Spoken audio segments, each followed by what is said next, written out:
really well. Why? Because as the material science changes, its viscosity changes, the filler content changes in that, and it has different fillers. Like for example, if you're using a temporary or a permanent crown resin, a temporary or a permanent crown resin has to be really mixed because of its ceramic fillers that it has. So for example, splint resins, some splint resins are so viscous that if you actually turn the bottle down, it won't even drop down. It'll come out like that sugar syrup, extremely viscous sugar syrup.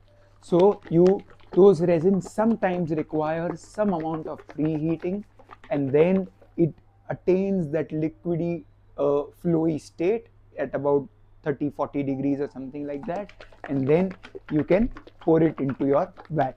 So pour the resin in.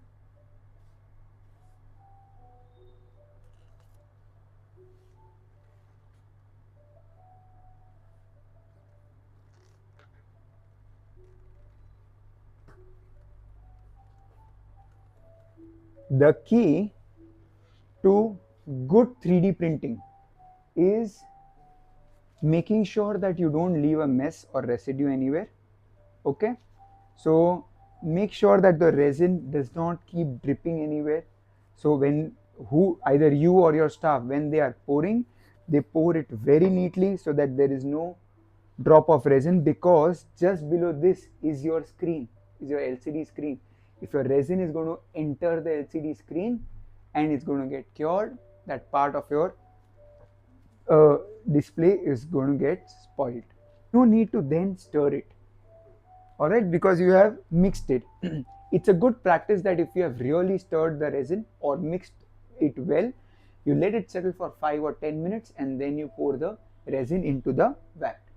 Okay, if you notice here, every vat will come with a marking of maximum. Make sure you do not cross that maximum mark. Why? Because when your build plate enters, it will eventually take up that much volume and it will then pour the or overflow the resin out. All right, so that is the first step. Once we are done with that, can I have a pen drive? Build plate, which is pretty good and solid.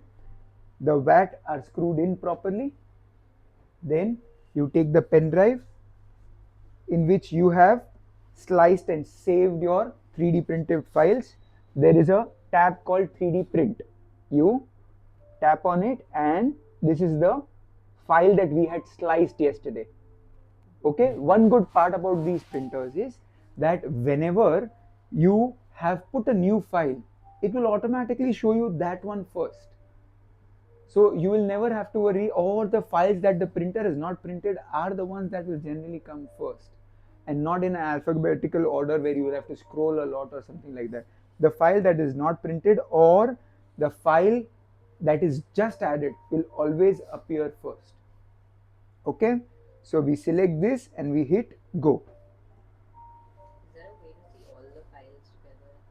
No, you can keep scrolling. You can access all the files like any browser of your, or file explorer. But it's very cumbersome in that. You rather take that in your laptop and check that if you want to. All right, so now we leave it to do its thing. How much time did we calculate yesterday? 2 hours and some things. All right, so we will now take up our rest of the session and get back to it, or when we want to see in between, we'll come back and see that in between.